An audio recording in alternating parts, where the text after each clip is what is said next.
반갑습니다. 자력을 공부 삼아 양성하여 그 말. 거기 한번 공부하시겠습니다. 자력을 공부 삼아 양성하여 자기 의무와 책임을 다하며 힘 미치는 대로 무자력자에게 도움을 주자. 그런 내용인데 자력 양성은 사유 중심이에요. 지자본의 타자적 교육, 공도자 숭배 네 가지인데 네 가지가 중심이 되는 것이 바로 자력 양성이에요. 또 자력 양성 이것은 바로 공부예요. 바로 공부요. 공부가 무엇이냐면 자력 양성하는 것이 공부다. 자성불자리로 자꾸 가까워져 가는 거예요. 자성불자리로 마음 부처님 자리로 자꾸 가까워지는 거예요. 자력 양성이라는 것은. 공부 삼아 양성한다 그 말이죠. 그 이해가 되죠? 그러니까 자력 양성 꼭 공부요. 자력 양성을 공부로 알아야 돼. 공부가 따로 있는 것이 아니에요. 알고 자력 양성을 먼저 닦아야 그 밖의 3권 지자본의 타자적 교육, 공도자 숭배를 실천할 수가 있는 것이에요. 자력 양성을 하지 않고는 이 네 가지 요건이 다 이루어지지 않아. 사람은 각자별로 개인, 가정, 사회, 국가, 세계에 의무를 지고 있어요. 그죠? 개인, 가정적으로도 의무가 있죠? 아버지로서, 어머니로서 의무, 형제로서 의무 다 있어요. 또 손자는 손자대로 할아버지 입장에 또 의무가 있잖아요. 다 의무가 있어요. 또 사회적으로 전부 의무가 있죠. 법이 있고 법에 따른 의무가 있고 국가 세계에 전부 그에 당한 의무와 책임이 있다 이 말씀이죠. 또 이제 본래 누구나 다 공통적으로 이런 의무와 책임이 있는가 하면 또 어떤 소임을 맡지 않아요. 무슨 직책을 맡아. 그럼 그 직책에 따라서 의무와 책임이 또 부과되어 있잖아요. 그 자력이 없으면은 이 의무와 책임을 이행할 수가 없지요. 자력이 바탕이 되어야 의무와 책임을 완수할 수가 있는 것이지요. 자력이 없으면 의무와 책임을 하려고 해도 되어지지 않아요. 그래서 우선 자력부터 갖추어 놔야 자기 의무와 책임이 이행된다. 또 의무와 책임을 다 이행한 사람은 힘 미치는 대로 무자력한 사람을 돕는 데 공헌해야 한다. 그런 말이죠. 이것이 자력 양성의 목적이요, 소위예요. 우리 원불교 출가 제가 교도 의무와 책임은 무엇일까요? 사정 의무도 있죠. 사정 의무도 있어. 교도로서 권한도 있고 있는데 의무와 책임을 아주 직접적으로 제일 간결하게 원불교 교리 가운데 제일 간결한 교리는 일원상이죠. 그처럼 원불교 출가 제가 교도로서 의무와 책임이 있다면 아주 간결하게 대답한다면 무엇일까요? 보훈하자.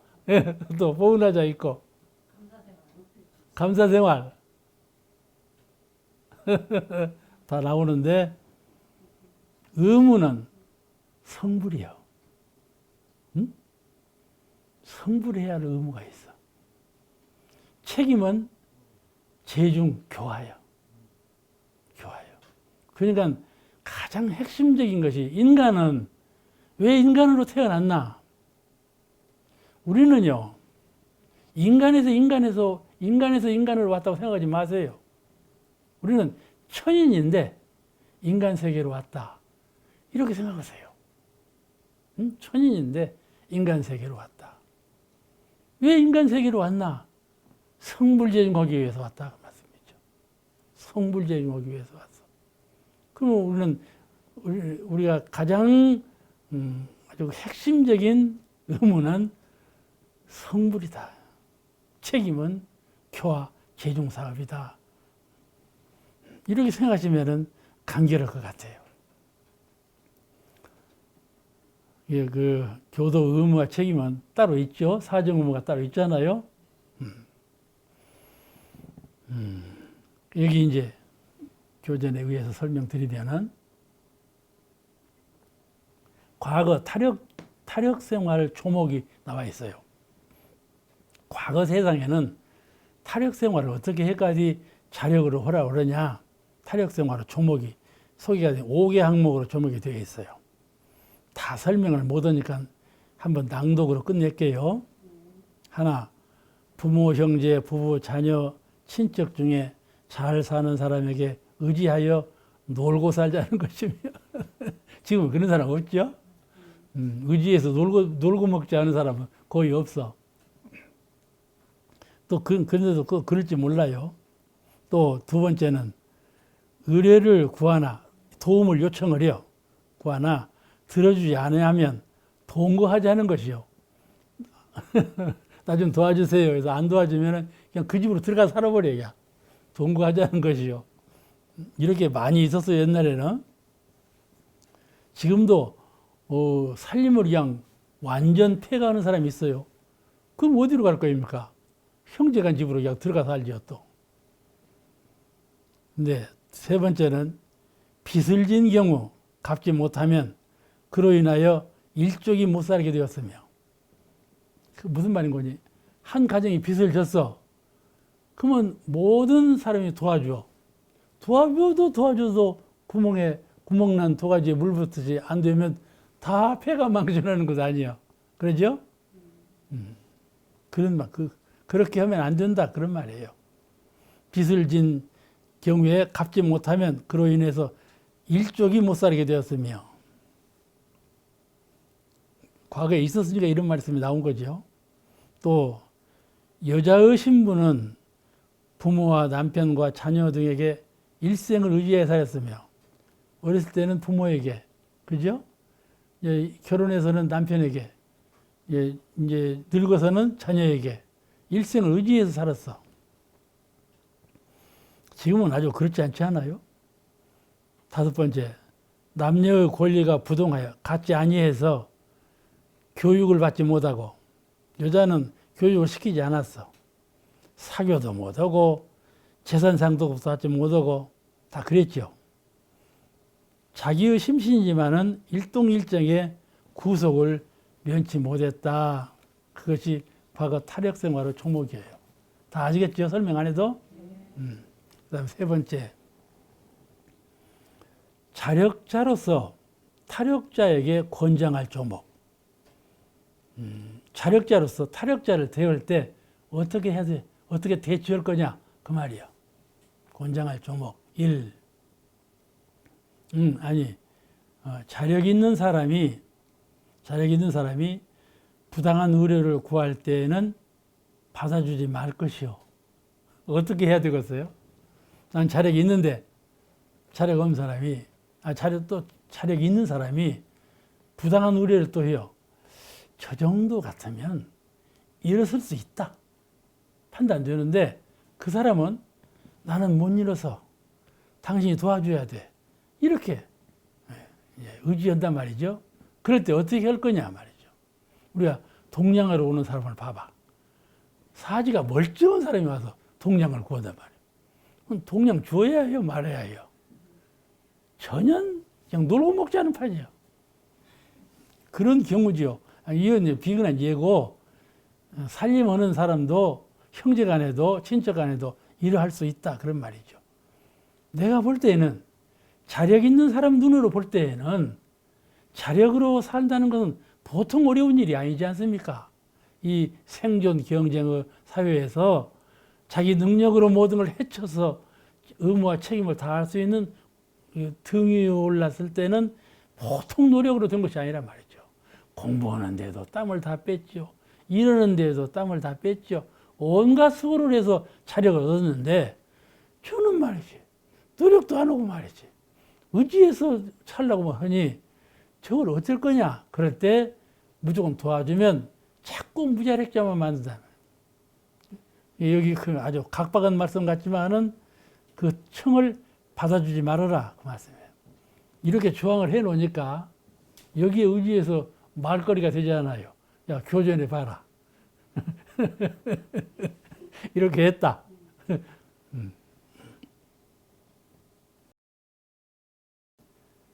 저 옛날 마을에서 물건을 빌리고 빌리는 법이 있었어요. 물건을 빌릴 때 어떻게 빌렸었는 거니? 낫이나 소스랑 같은 거 빌렸어.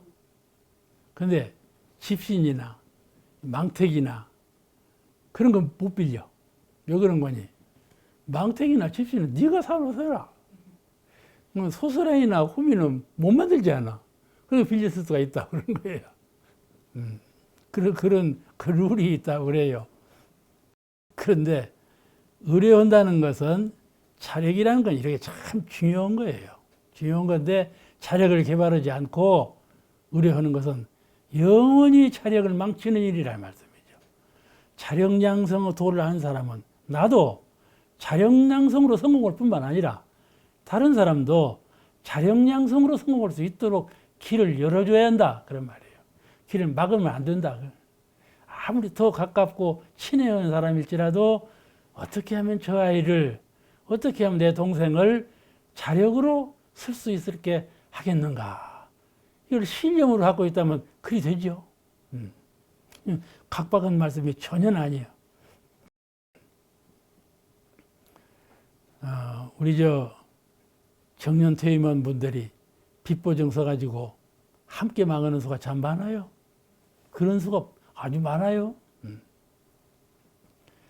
또 두 번째는 부모가 재산을 분급할 때 부모가 이제 연만해가지고 돌아가시는 무렵 되면 재산을 나눠준다. 정말 그거 분명히 해야 되겠더만요. 좀 각박해도 분명하게 나눠주고 가셔야지. 그렇지 않으면 나 너희들한테 못 물려준다. 전부 공도사업으로 희사하겠다. 이렇게 한다든지 그냥 개명할수록 자손한테는 안 물려줘. 다 공도사업으로 희사하고 가지. 물려주는 것은 자력갱생이 아니에요. 자력으로 일어서도록 하는 것이 큰 인물이 되고 큰 사업체를 경영하는 경영주가 되지, 자력으로 이루지 아니하고 타력으로 이룬 것은 허물어져 버려요. 그러니까 문명등 사회일수록 자녀한테 잘 안 물려줘. 다 공도에 바쳐버리지. 그 말씀이에요. 근데 재산을 분급할 때는 이 정의에 또 장자는 옛날에는 장자한테는 다 줘버리고 차자는 주지도 않고 이랬어요. 그래갖고 소송이 걸린다니까. 내가 장자다. 너는 둘째 아니냐. 왜 부모재산을 네가 가져가냐. 하고 소송이, 내가 그런 걸 봤다니까. 부모가 분명하게 안 해고 가면요, 꼭 자손들이 법정에 서요. 서로 난리를 이렇게 하고. 이런 것을 참 잘 처리해야 돼. 이럴 때 자력양성, 항상 아랫사람이나 옆에 사람이 자력으로 일어설 수 있도록 정신적인 기반을 그리 세워주어라.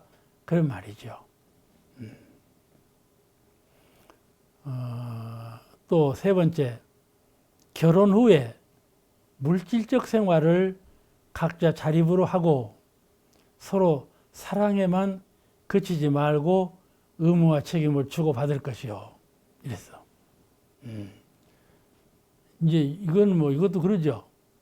남편하고 부인하고 재정 자립이 다 거의 다 돼 있을 거라마. 다는 안 돼 있어도. 요새는 또 보험금이 부인한테 가니까 그냥 부인 세상이라고 그래요. 소문이 그렇게 났어. 난 잘 모르지만은 소문이 그리 났어. 그러니까 그래서 그런 거는 몰라도 음식점에 가봐. 음식 만든 분들은 전부 여자분이야. 남자는 거의 없어. 근데 이 말씀을 했단 말이에요. 부모가 결혼 후에 물질적 생활을 각자 자립으로 하고 서로 사랑에만 그치지 말고 사랑하니까 잘 되겠지. 의지해버려. 그리고 일 취사를 각자별로 하지 않아. 의지해버려, 모든 것을. 그럼 나중에 한순간 후회해. 후회하고 내가 왜 그랬던 거? 이런단 말이죠. 그러지 말고 경제적인 자립을 각자별로 해두라. 그런 말씀이거든요. 이것은 잘못 이해하면은 이혼거리다. 부인들이 그냥 재산을 다 확립해놓고는 따로 나눠 살자. 남편 귀찮다. 내버려버린단 말이에요. 이런 경우도 생긴다. 그러니 이 조항은 그럴 수도 있지 않겠냐 그러네. 이렇게 조항을 나쁜 면으로 해석하면 안 돼. 이것은 이 조항은 어디까지나 남녀 간에 자립해라. 사랑이라는 그물 속에 얽혀갖고 자립이라는 걸 해이하게 좀 하지 말아라. 사랑이라는 한 테두리 안에 있지만 엄연한 자립, 이거를 강조하신 거예요.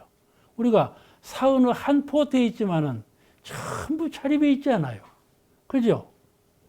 그와 같이 부부간에도 사랑이라는 테두리로 있지만은 자립성을 가지고 있어야 된다. 그런 말씀인 거죠. 이 주체적인 정신을 알아차려야지. 재산 따로 있다고 그냥 이혼하자 그래 버리면 쓰겠어? 그러지 않아요?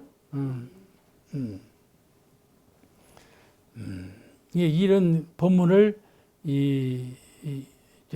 그 부정적인 면에서 보면 안 돼. 구더기 묻어서 장묵 담근다는 말이 있죠. 그러죠? 그러니까 이 자력적으로 분할해서 하는 것은 매우 중요한 것이에요. 또 그 네 번째, 기타 모든 일을 경우와 법에 따라서 처리하되 남녀를 차별하지 말고 일에 따라 대우할 것이니라. 남자는 우선적으로 대우해 주거든. 여자는 일을 많이 해도 그 대우를 잘 안 해주고. 지금도 사실은 여자분들이 일 더 많이 하는 경우가 많아요. 현재 법정에서 행하는 가정법은 대종사님 당대의 가정법하고는 영 차이가 나요. 지금 가정법은 얼마나 남녀 동등이라고요. 그렇게 되어 있죠. 옛날에는 그러지 않았어요. 부부, 자녀, 친족, 친가, 또 친가, 요가 이런 간에 발생하는 일에 대해서 합리적으로 공정한 법이 진행되도록 이렇게 개화되었고 또 이렇게 해야 된다 그런 말씀이죠. 그런데 이 법은 한국에서 또는 미국 사회에서나 이렇게 개명된 사회에서 이렇게 잘 좋은 방향으로 되어갔지 미개한 나라에서는 지금도 아주 차별이 심하지 않아요. 우리 박근혜 대통령께서 저기 어디죠? 중동 어디 가서 이 여자가 썼단 말이에요. 국민들 보는 시각이 대통령이 되어가지고 밖에 나가서 여자를 좀 낮춰보는 나라거든. 그 나라는 그런 것을 쓰고 있었다고. 대통령이 그런 걸 쓰다니 웬 말이냐고 그런단 말이에요. 참 나무 세정을 뭘로 보는 말이에요. 참 답답한 말이에요. 대통령은 또 대통령대로 나라가 경제적으로 부활해 줬으니까는 어떤 일이라도 해야 되겠다 하는 심경으로 와서 하는 건데 또 그걸 비판적인 시각으로 보면 또 그렇단 말이에요. 그와 같이 우리가 이 시각을 잘 가져야 돼요. 우리는 오늘 자력양성에 배우고 있잖아요. 자력양성이라는 시각으로 천하만사를 볼 때 이렇다 그런 말이에요. 자력양성은 최우선 조건이에요. 나도 너도 누구도 자력양성이 가장 근본이다. 이거를 알고 이런 방향으로 이끌어갈 때 이를 주안으로 해서 세상을 보아야 한다 그런 말이죠. 그런 좋은 시각을 가져야 돼요. 그래 이제 자력양성의 조목 이렇게 말씀을 했어요. 남녀 간에 어린이, 노인, 병자 외에는 그런 사람은 어쩔 수가 없지만은 자기 체면에 어찌 이런 일을 하겠는가 하고 안 해요. 안 해요. 그 이제 부인 보고 하라고요. 요새는 부인만 일이요. 요새는 정무수신도요. 옛날에는 남자는 영 적었어요. 여자분이 많고. 요새는 영 거꾸로 됐어. 여자분은 영 적고 남자분은 많아요. 세상이 이렇게 변했어. 그만큼 여자분이 활동 범위가 넓어져 버렸어. 남자분들은 일을 안고 노는 사람이 참 많아. 그건 내 체면에 그 일을 어떻게 해요? 이 생각을 하고 있기 때문에 그 일을 못 하는 거란 말이죠. 근데 이런 생각을 가지면 안 되는 것이죠. 노인, 어린이, 병자, 사람은 연이와 자력으로 할 수 있는 사람은 전부 귀천에 또 체면에 구애받지 말고 자기 역할은 자기가 해야지요. 또 두 번째는 여자도 남자와 같이 사회활동 교육을 받을 것이요. 이건 다 하고 있는 건데 다 교육받고 있죠. 오히려 지금은 여자 교육을 더 많이 시키고 있어요. 또 남녀가 함께 직업에 근실하여 경제생활의 자력을 얻을 것이며, 이건 지금 그렇게 하고 있죠. 남자도 여자도 똑같이 직업을 갖고 근실하게 해서 경제생활의 자력을 얻을 것이며, 경제생활의 자력을 얻자는 것은 뭐예요? 의무와 책임을 다하자는 거고, 의무와 책임을 다해요. 그러니까 경제적인 자립을 갖고 있으면서도 의무와 책임을 안 해. 그러니까 신문에 나지 않아요. 롯데마트, 롯데 이 협력체 봐봐요. 그렇게 돈덩어리 위에 살면서도 의무와 책임을 안지 않아요. 그러니까 근실하게 벌어서 의무와 책임을 하자 하는 것이고, 여기에 주안이 있어요. 근실하게 벌어서 의무와 책임을 다하자 하는 것이고, 의무와 책임을 다했어도 옆에 무자력자가 있을 때 힘 미치는 대로 최선을 다해서 돕자 하는 것이죠. 이 자력 양성을 하는 뜻은 첫째는 의무와 책임이고, 둘째는 힘 미치는 대로 무자력한 사람을 돕자 하는 거예요. 우리 원불교 교도님들은 이것을 참 잘해요. 다른 종교인에 비해서 이걸 참 잘해. 그러니까 사회에서 큰 환영을 받죠. 원불교에 와서 하는 일은 특히 그 자선사업 하는 데에는 원불교가 하면 뭐 믿고 맡긴다. 이게 최우선적이에요. 이렇게 신용 등급이 제일 높아.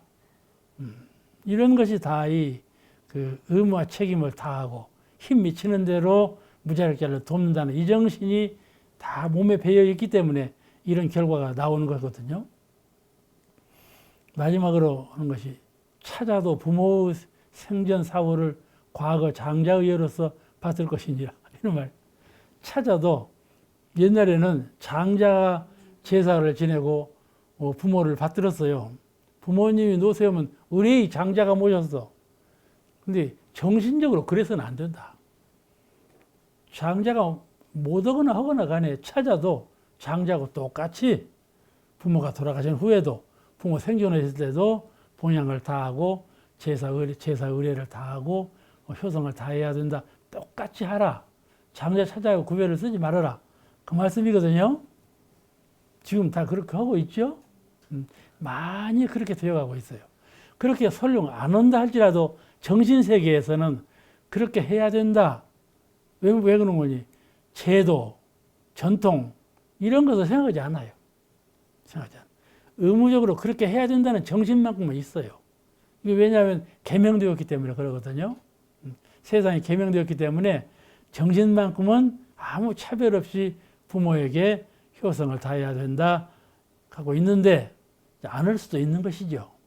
그러나 이제 찾아도 아랫사람들도 윗사람과 똑같이 윗어른에 대한 봉양을 책임지고 다해야 된다. 그런 말씀이죠. 옛날은 가부장 제도라고 해서 가부장, 아버지 뜻대로 다 했어요.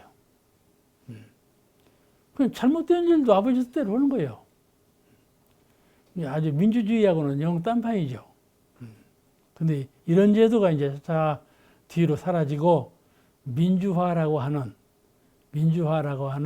이런 제도가 이제 자꾸 위로 올라서기 때문에 이런 옛날 풍습과 전통과 제도는 차차차차 사라지고 있어요. 그러나 우리 정신 세계에 이러한 그 자력 양성의 정신을 항상 도모하고 있어야 된다. 아마 그런 뜻으로 이해하시면 좋을 것 같아요. 오늘 강의 여기서 마치겠습니다.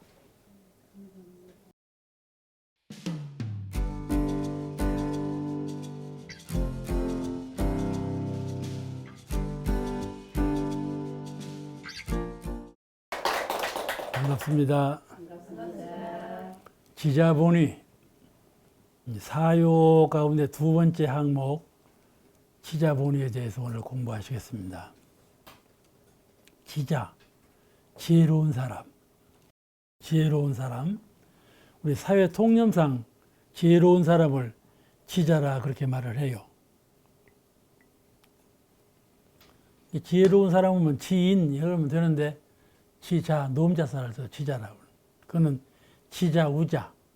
대비격으로 하는 말이기 때문에 아마 지자라는 말 쓰는 것 같아요.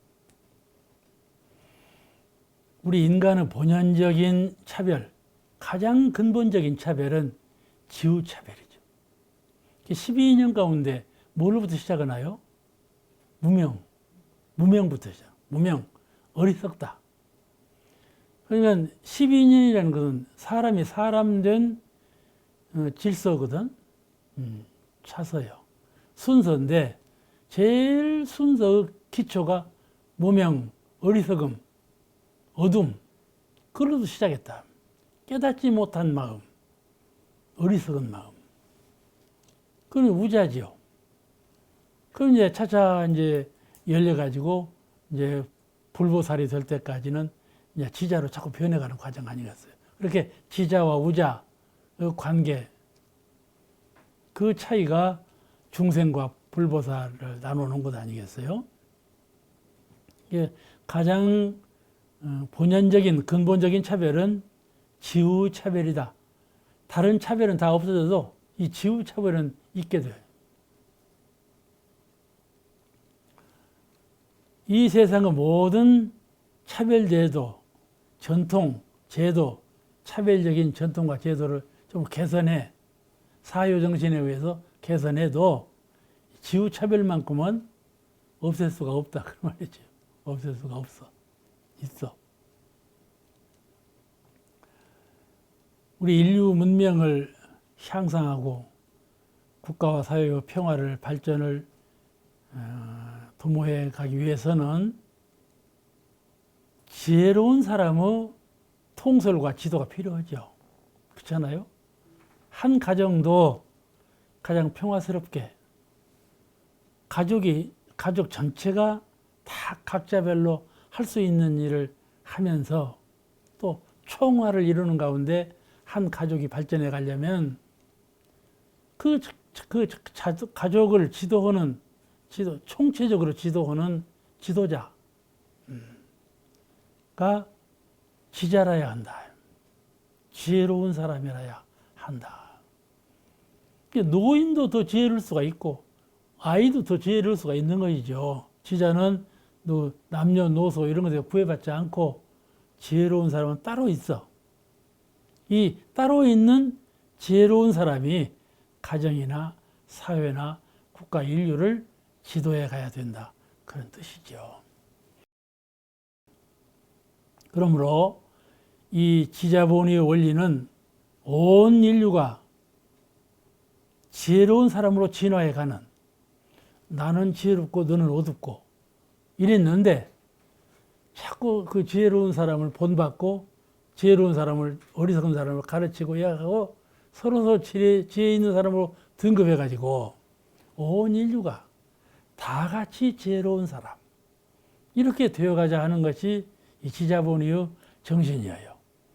지자본의는 지혜로운 사람을 따르자, 그 지도를 받자 이렇게만 가는 것이 아니고 나도 본받아서 지혜로운 사람이 되어서 전 인류가 같이 지혜로운 문명을 이루어가자. 그런 뜻이에요. 차타간에 서로 지혜를 나누어서 같이 지혜로운 문명사회를 이루어가자. 그런 것이죠. 그러니까 우리가 가족끼리도 어리석은 사고하는 아들이 있고 어리석은 사고하는 남편이 있고 그래요. 부인이 좀 똑똑해 봐봐. 남편은 늘 어리석어. 그죠? 그렇게 보이는 거예요. 그러면 그 어리석은 것만 자꾸 보면 참말로 어리석음 돼버려요. 응? 서로 지혜롭게 어리석음을 지혜롭게 하는 것은 지혜가 있어야 한다 그런 말이에요. 아이고 왜 당신은 그렇게 어리석어? 이래 놓으면 그 어리석음이 고쳐지겠어요? 안 되었죠?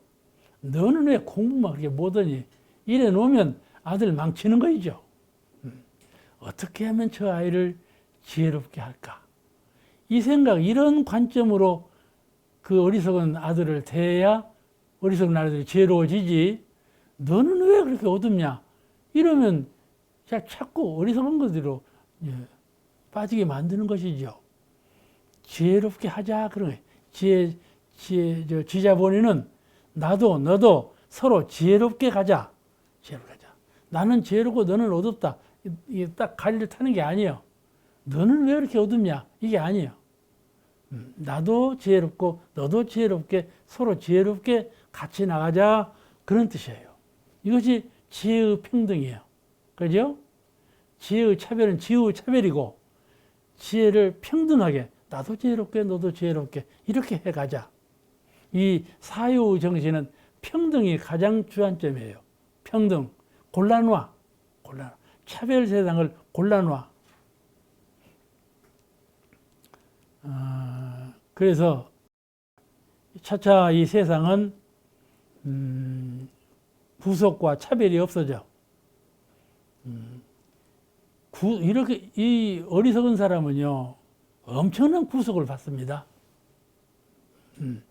무슨 일을 해도 어리석은 테두리를 벗어나지 못하죠. 그러니까 이것이 그 지혜로운 사람이 과거예요. 지혜로운 사람은 어리석은 사람을 어리석은으로부터 지혜롭게 건져주는데 그것이 지혜인데 지혜로운 사람이 어리석은 사람을 너는 안 돼. 이런다면 그 지혜 없는 사람이 되어버린 것이죠. 그 여기 지자본의 강령에 실제 이제 지자본의에서 지자본의 강령이 나와요. 지자본의 총체적인 의미를 강령으로 설명을 하신 대문인데 그 본문 내용을 소개해 드리면 지자는 우자를 가르치고 가르쳐야 돼. 지자라 하는 것은 우자를 가르치는 사람이다. 그 말이죠. 차별을 내는 사람이 아니고 우자를 가르치는 사람이다. 우자를 지혜로운 사람으로 건지는 사람이다. 그 사람이 지혜로운 사람이다. 그 말씀이에요. 아시겠죠? 가르치고 우자는 지자에게 배우는 것이 아래에 있는 어리석고 어두운 우자는 늘 지혜로운 사람이 지자에게 배우는 것이 원칙이요 당연한 일이다. 그걸 밝혔어요. 당연한 일이다. 그런데 우자로서 어떠한 처지에 있든지 배움을 구할 때 우자로서 배움을 좀 구해야 돼. 세상에 태어나 보니까 어른이 나보다 훨씬 현명할 건 사실이지. 그러지 않아요? 다 지혜로운 사람들로 꽉 찼어. 그러니까 지혜를 배워야 되겠는데 배움의 구석이 많아. 이게 배우는 자리에 우자가 지자가 되려고 배우려고 하는데 전통과 제도로서 불합리하게 그걸 못하게 해. 그런 경우가 참 많았어요. 어떠한 처지에 있든지 배움을 구할 때에 불합리한 차별대회에 끌릴 것이 아니라. 그죠? 내가 어리석어. 그러면 현명하고 밝은 분에게 배워야 하겠는데 제도, 전통 배울 수가 없어. 사회 제도상 없게 돼서. 그럴 때 아유 이건 안 되겠다. 포기하는 것이 아니라 어떻게 해서라도 우자가 지자에게 배우는 입장에서 그런 거에 제도나 전통에 끌리지 말라 그 말이에요.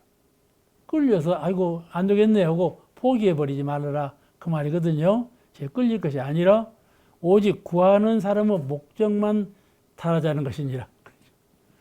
우자가 지자가 되기 위한 목적 그것만 달성하면 됐지, 제도나 풍습이나 이런 주변 환경 때문에 구속받거나 얽매일 일이 아니다. 그게 지자 본이다 그 말이야. 지자 본이라는 것은 너는 그러니까 안 돼 이렇게 우자를 끊어버리는 것이 아니라 어떤 우자이든지 자기가 배우려고만 해. 그럼 배우려고 하는 사람은 자꾸 키워주라 이 말이야. 길을 열어주고 이렇게 해라 그 말이에요. 예, 여기도 지자본에도 평등 정신이 있어. 평등 다 같이 지혜로운 사람이 되자 하는데 의의가 있는 것이에요. 여기서 지식과 지혜의 차이가 있어요. 여기서 지자라고 할 때 지혜로운 사람이라 하는데, 지혜로운 사람은 학문적인 과학적인 상식과 지식이 풍부한 사람을 지자라 하는가? 지혜로운 사람이라는가? 아니죠. 옥타곤 망이라고 고개를 살랑살랑 하시는 지자와 지식이 있는 사람은 다르다. 그러면 지식은 뭐고 지혜는 뭐냐? 지식은 어떤 사물에 어떤 일과 물건을 대했을 때 어떤 사물에 관하여 과학적으로 명료하게 아는 거, 그렇죠? 두미를 다 알고 밖과 내면적인 것을 과학적으로 잘 알아. 명료하게 아는 것이고, 지혜는 사물에 대한 과학적 지식, 물론 지식으로 아는 것도 알고 있어. 지혜로운 사람은 지식도 가지고 있어. 그러면서도 지식 밖에 진리적인 이치를 아울러 알아. 그 일과 그 사물의 이치, 진리까지 안다 그런 말이죠. 그러니까 사람을 볼 때 이 사람은 10살인데 이 사람은 20살인데 10살로서 알 만큼 아는 것하고 20살로서 알 만큼 아는 것하고 차이가 있게 알고 있어. 응? 그건 지식 있는 사람들이요. 이 사람이 20살이 10살보다 지식이 더 많다. 이렇게 평가를 받죠. 평가를 받아. 그런데 그 배워서 아는 것 그건 지식이라 하지만은 그 지식 이면에 갈라져 있는 지혜는 그 사람의 본질, 그 사람의 진리적 본의가 또 있죠. 근본 이치. 사람은 누구나 동일한 남녀노소 간에 동일한 성품의 진리가 있다 말씀이죠. 그 진리까지 뚫어봐. 현실적인 값어치만 논하는 것이 아니라 이만큼 배워서 이만큼 알고 있구나. 이 현실적인 값어치만 논하는 것이 아니라 그 근본까지 뚫어본다. 그 진리성까지도 같이 아울러 볼 수 있어야 한다. 그런 말이죠. 그것이 지혜다 그 말이에요. 다시 말씀드리면 지금 모르고 있지만 더 알 수 있는 가능성이 얼마든지 있는 사람이요. 이 알고 있는 것에 그치지 않아. 그게 진리성이죠. 가능성. 죄를 지었다 해도 죄를 안 지을 수 있는 가능성이 얼마든지 있는 사람이다. 인정하는 것이죠. 그것까지 이렇게 아울러 보는 거. 현실적인 것에 끝나지 아니하고 진리성까지도 내다볼 줄 아는, 아울러 볼 줄 아는 그런 것을 지혜라 한다. 지혜라 한다. 이 사람이 가령 나무꾼이, 나는 이런 예를 많이 쓰는데, 나무꾼이 소나무를 볼 때 현상적으로만 봐. 나무꾼은 하고 이 소나무는 작년에 10만 원짜리인데 1년간 컸으니까 20만 원짜리는 되겠다. 이렇게 봐. 소나무를 값어치로 봐. 그런데 지혜로운 사람은 그렇게 보지 않아. 맞아. 이 소나무는 내년에는 가면 한 20만 원 받겠다. 그건 맞다. 그건 알아. 근데 이 소나무는 바로 부처님이시다. 이렇게까지 본다 이 말이에요. 에? 가능성. 이렇게 보는 것을 지혜라 한다 이 말이에요. 이 양면성. 이것도 이러지만 저것도 이러하다. 같이 있다. 이런 양면성을 봐, 지혜로운 사람은. 현실적인 한 면성만 보지 않아. 이게 자녀를 가르치도 그래요. 지식으로만 자녀를 가르치는 사람하고 지혜로서 자녀를 가르치는 사람하고 판이력이 달라요. 지혜로 가르치는 사람은 양면성을 봐. 아주 덕량 있게 감싸면서 키우면서 이렇게 막 나무래면서 이런 식으로 안 하고. 유치원에서 요새 어린아이들을 구타한다고 막 고발하고 그러잖아요. 유치원 선생의 입장에서 본다면 때리지 않고는 교육을 할 수가 없어. 교육할 수가 없으니까 때린다, 이렇게 당연성이 있다 말씀이죠. 그 선생의 입장으로 본다면. 근데 부모 입장에서 보면 그렇지 않잖아요. 이것을 그러면 현실적인 법은 때리지 말아라 그러잖아요. 이게 법은 왜 그렇게 정했냐면 지혜롭게 정해놔서 그래요. 때려야 맞는데 때리지 않고도 할 수 있는 가능성이 있다, 이렇게 본 것이죠. 그냥 법을 그렇게 지혜롭게 정해놓은 거예요. 그에 따라야 되지 않겠어요. 그와 같이 세상을 보는 안목은 현실성에 딱 북집되지 말고, 이건 지식이요, 과학적인 지식이요. 근데 그 국한을 벗어난 한계를 벗어난 그런 이치성, 진리성까지 아울러 보는 견해, 이것을 지혜라 한다, 그 말이에요. 지식과 지혜는 이렇게 차이가 나요. 그래서 아울러 갖고 이것을 잘 아울러서 잘 알아가지고 일을 당하여 결함 없이 처리해. 하자 없이. 결함 없이 처리해. 지식만 갖고 있는 사람은 결함이 있어요. 지식만 갖고 있는 사람은 꼭 반드시 하자가 생겨요. 근데 지혜롭게 하는 사람은 아주 원만 지공무사하게 처리하는 것이죠.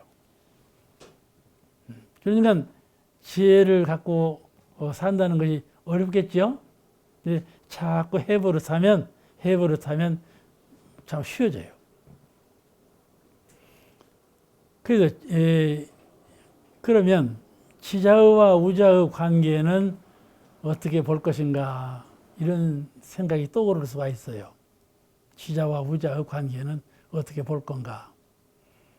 누구는 지자고 누구는 우자인가, 그런 말씀이죠. 관계성을 어떻게 볼 건가. 저는 이렇게 봐요. 누구든지 지자보다 어리석으면 우자요. 누구든지. 지금 지혜로운 사람도 그보다 더 지혜로운 사람보다는 우자다, 그 말이죠. 그죠? 또 누구든지 우자보다 지혜로운 사람은 지자다. 우자가 있는데 그 우자보다 지혜로우면 지혜로운 사람이야. 근데 이 지혜로운 사람이 또 위에 지혜로운 사람이 또 있단 말이에요. 뭐 이게 우자가 된다, 이 말이죠. 지우는 이렇게 상대적으로 변화해. 항상 지자는 항상 지자가 아니야. 그보다 더 밝은 사람이 있으면 내가 우자르구나, 이걸 알아서 배워야 돼. 근데 지자라고 해서 고정관념을 갖고 있으면 우자인 줄을 몰라. 지자가 우자인 줄을 몰라. 그러면 배우지 않을 것 아닙니까? 그럼 이거 뭐 상이라고 그래요. 상이 있으면 안 배워. 그러면 우자로 떨어져 버려. 지자가 아니고. 항상 상이 없이 늘 위를 알아볼 줄 알아서 지자를 발견을 해. 아, 저 사람은 나보다 지혜로운 사람이로구나. 발견을 해. 모든 면에서. 우리 지자본인은 그런 걸 가르치는 장이에요. 모든 면에서 나보다 지혜로운 사람한테는 늘 배우기를 힘쓰라. 그래가지고 여러 면에서 지혜로운 사람으로 자꾸 진급해가라. 그걸 가르치는 장이 이 지자본이 장이에요. 그러니까 누구든지 지자보다 어리석으면 우자요. 누구든지 우자보다 지혜로우면 지자다. 이 프로그램은 시청자 여러분의 방송교화 후원금으로 제작됩니다. 여러분의 소중한 후원이 교화 대불공을 이룹니다.